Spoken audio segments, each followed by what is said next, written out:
Alright. Yun oh. What's up sa inyo mga amigo? Hey. So yun nga mga amigo, as usual nga no, basic vlog na naman tayo. Syempre yung update natin sa Yamaha Sniper 155 ko. Mga amigo, nais ko ipaalam sa inyo na itong motor ko ay 3 years and 8 months na siya. Alright. Hey.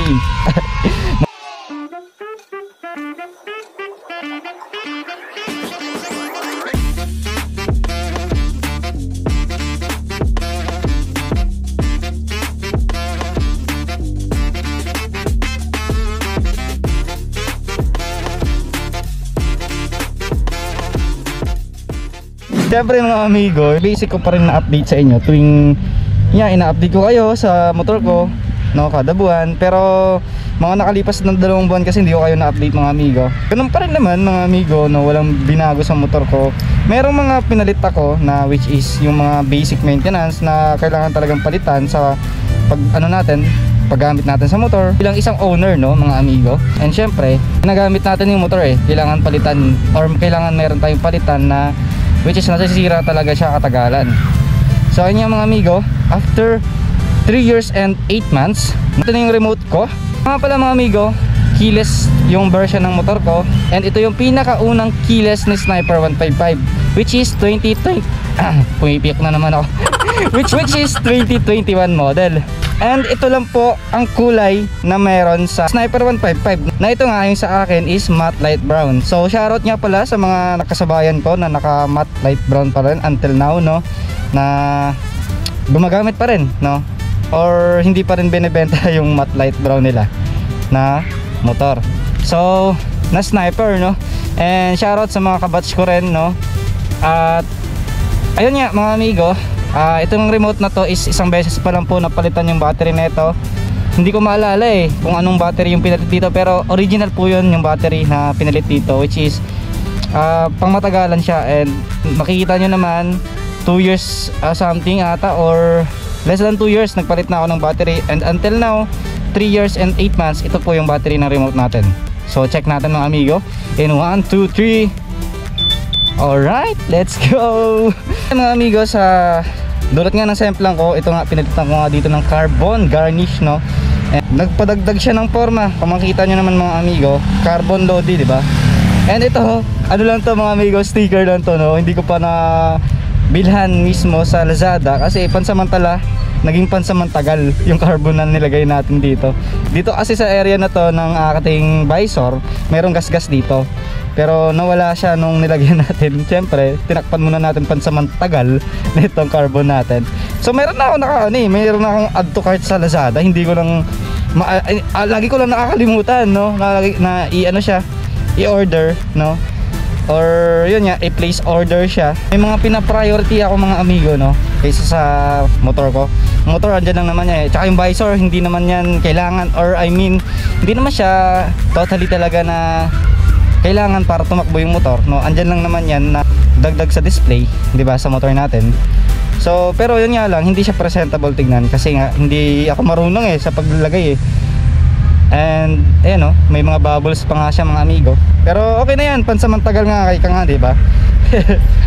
And then mga amigo, sa gulong natin, huling vlog ko pala no, ito yon yung sa gulong natin is nagpalit na ako sa likod ulit ng beast tire pa rin. Kaso ngayon 120 70 na po ang size na ito, hindi na po 130 kasi nga nabigatan na ako sa 130 mga amigo.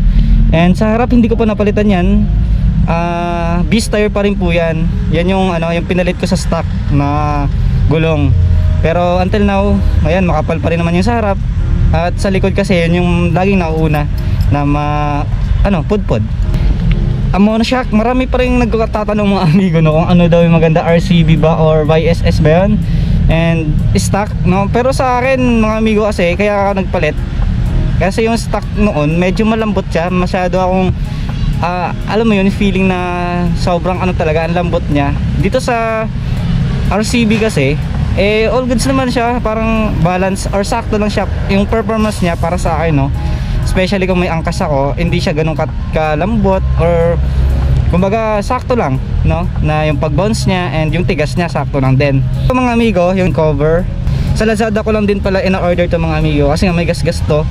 No, yung stock pa rin to yung cover natin. And ayaw ko bumili ng ng carbon mismo. Napakamahal. Hindi ko siya afford ko naman siya kaso hindi ko siya kumbaga parang sayang no. Kung dahil lang naman doon. Ito meron naman tayong pang samantagal. Tsaka okay naman yung forma niya. No, yung sticker na yan. Search nyo lang sa kung interesado kayo or kung sa tingin nyo okay naman yung forma ng ganito. Search nyo lang sa Lazada na cover ng pipe ni Sniper 155. Lalabas naman yan mga amigo. And makikita nyo yung ganitong, may mga choices doon iba't ibang kulay. Ayan, yung disc pala natin, hindi na po stock yan mga amigo. Ano na po yan, replacement. So, ayan, makapal naman siya kahit pa paano, pansamantagal din. Ang dami kong pinalit dito na pansamantagal no. Pero ayan, dahil nga sa gipit tayo ngayon no, at walang wala talaga ako mga amigo. Walang wala si amigo ngayon. Kaya ayan, puro pansamantagal yung nilagay ko dito sa motor mga amigo. And stock yung disc natin sa harap mga amigo. And caliper, stock pa rin yan. Yung mga brake pads lang natin, yung pansamantagal din, yung which is mga replacement. Hindi siya genuine no. Kasi yung genuine, kung i-combine mo yung dalawa is maabot na 1,000 rin yung harap tsaka likod. And yung replacement 200, 400 both meron na, harap likod na yun. At okay naman sa akin yun, basta yung disc ko sa likod di replacement din, hindi na ako nanginayang. Tsaka yung yung disc na stock ng likod mga amigo, naman na yun sulit naman kahit papaano. Hindi ako manghinayang na pinalitan ko na siya kasi sulit siya no, umabot na ng 3 years yan something. Yung mga lahat ng pinalitan ko na parts dito, nasulit ko naman mga amigo sa motor ko. Ang mahalaga dito yung engine talaga. So ayun nga mga amigo, speaking of engine, sound check natin mga amigo. And bago natin buksan, yan, 1,800 na pala, mag 2,000 na pala tong odometer ko. Kailangan ko na mag-change oil. Putik. 1,800 na mga amigo, almost 1,000 na Yung Yamalub, solid din no. Kailangan ko na rin palitan mga amigo, mahirap na. 2,000 tapos palit langis. Sa akin kasi 1,500, yun yung pinaka parang standard niya na pagpalit. Yun. Odometer natin after 3 years and 8 months, 76,000 mga amigo. So, matagal maging 100,000 no?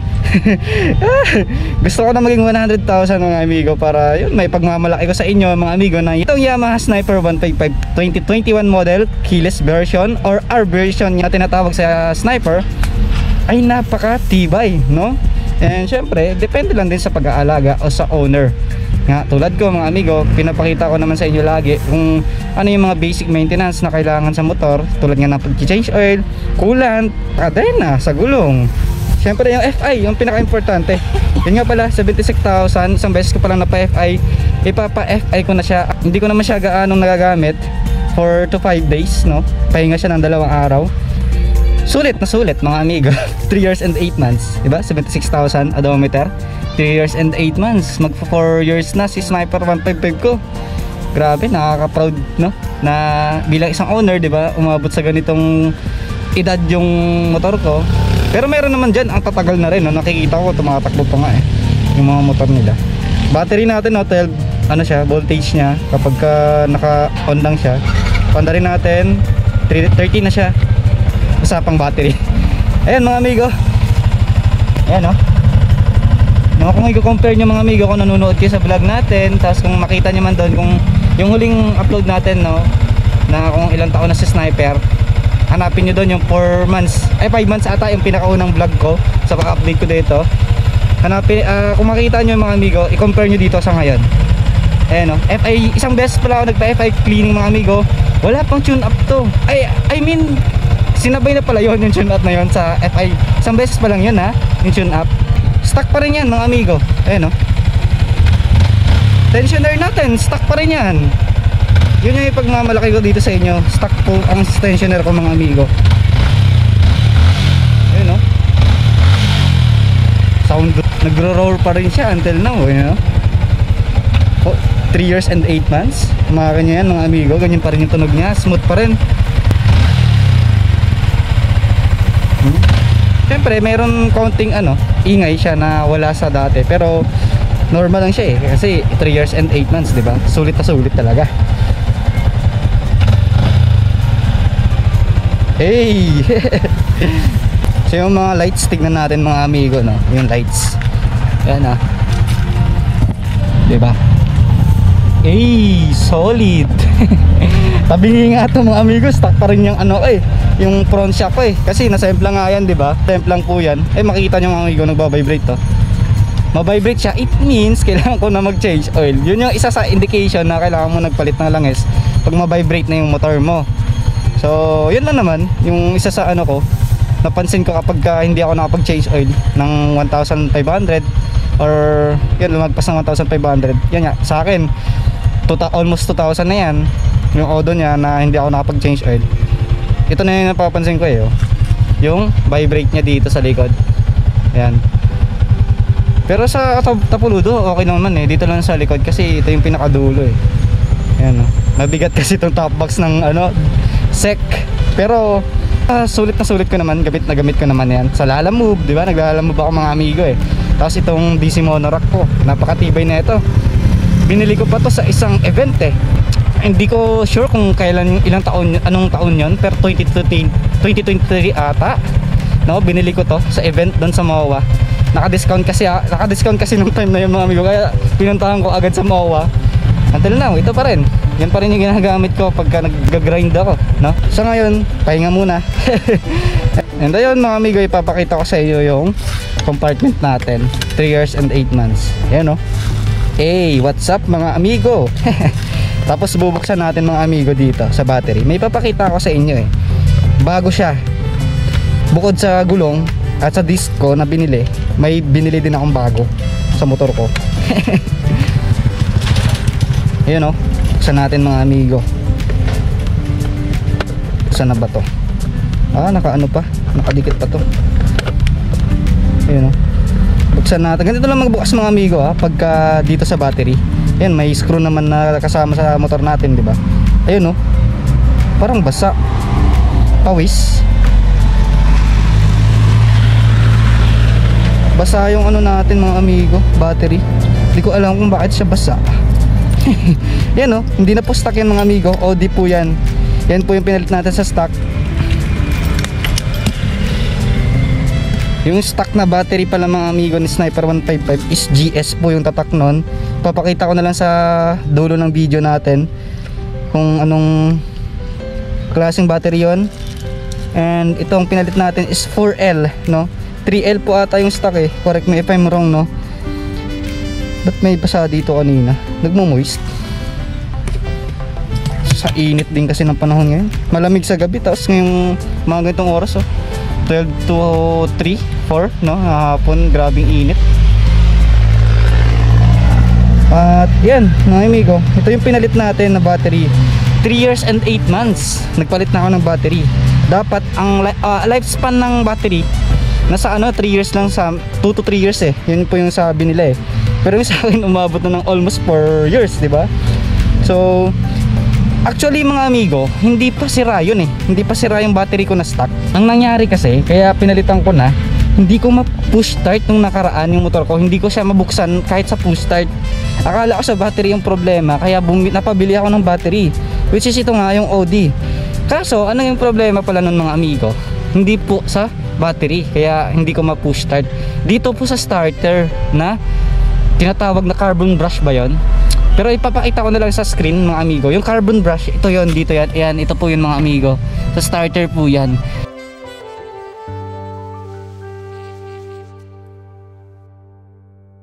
Hindi siya gumana, hindi gumana yung push start ko, or hindi ko mapaandar yung motor kasi yung carbon brush pala sunog na, sabi ng mga sabi ng mekaniko. Kaya pinalitan ko siya yung MIUI ba yun? MIUI na carbon brush, which is yun yung plug and play dito sa Sniper itong carbon brush ng Sniper, plug and play siya sa carbon brush nung MIUI. Kaya yun yung pinalit ko dito. Akala ko nung una battery, pero carbon brush pala, kaya hindi ko yung push start. So sa mga naka-experience niyan, no, na baka sabihin nyo battery na yung problema, hindi po. Tignan nyo muna yung carbon brush, ipacheck nyo muna. or sa fuse. Yung fuse ko kahit paano goods pa rin naman until now. Kasi yung kung fuse yun, sabog yun eh. Nung time na yun, hindi po sabog yung fuse ko, yung fuse ng motor ko. Carbon brush pala yung naging problema, hindi battery. So yung battery ko na ipapakita ko sa dulo ng video, i-reserve ko na lang yun. All goods pa rin yan mga amigo, kasi hindi naman ako, wala naman akong MDL. Saka yung stock na yun, yun yung pinaka matibay, syempre stock eh. And itong binili ko pala na Audi, gel type po ito mga amigo at ang price nito is 650 pesos. So okay na rin siya. Mahal kasi yung GS mga amigo, 1,300 yung price nun. Nagre-range siya ng ganun, no? At saka yung Yuasa ata yun, mga kasing niya, kasing price. Lalo na yung RCB mga amigo. Yun yung bahala ko eh, kaso wala eh, wala talaga ako eh. Kaya ito muna, Audi lang yung pinalit ko. Pero hindi lang mga amigo Audi kasi yung pinakasikat ngayon sa Thailand. Na when it comes sa mga battery, no, kailangan natin sa mga lights, battery ng Audi battery yung pinagkakatiwalaan ng mga Thailand. Ng mga Thailanders sa tawag doon. Ayan mga amigo, no. At paandarin na natin yung motor natin. So ayun lang mga amigo, nakita nyo naman battery magpo 4 years na, no? Bago ako napagpalit. Not bad. Sa sasakyan 2 years ata, no? Yung iba nga 1 year pa lang nagpapalit na yung battery yung iba eh. Sa sasakyan lang yan, tulad ng mga Mirage, Vios, yung mga ginagamit sa sa panghanap buhay. Punta muna ako sa Musan mga amigo, dito sa Bulacan. Titignan ko lang kung may sahod na. Smooth na smooth pa rin eh, oh. Hey! Smooth pa rin talaga eh. Ayun o, matte light brown yung kulay. May nakikita pa rin ako yung mga makakakulay na itong motor ko. Ayun nga pala, i-share ko na rin sa inyo tong throttle. Dito itong throttle natin. Tumigas to mga amigo eh. So ano yung naging solusyon? Pumunta ako sa mekaniko. May marunong na mekaniko. Lahat ng motor no ginagawa nila. Dito lang din sa amin. At bumili na lang ako ng ng WD-40. Yun yung nilagay nila dito nung tumigas to. Kasi may kalawang na pala. Kaya pala pansin ko talaga nung nakaraan. Hindi na bumabalik eh pagka nagka-throttle ako. Yun pala, kalawang na. So WD-40 lang yung pantapat. As usual, traffic talaga dito sa lugar na to. Ayun mga amigo, hanggang sa muli. Huwag nyo kalimutan laging ride safe. Peace out. Labudi.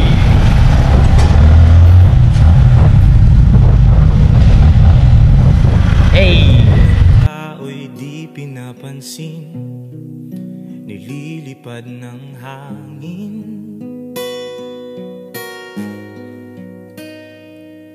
Pangkain sa araw-araw, di malaman paano pagkakasyahin. Lalong yumayaman ang mga mayaman, lalong naghihirap ang mga mahirap. O narito ko sa isang lugar na di ko maintindihan.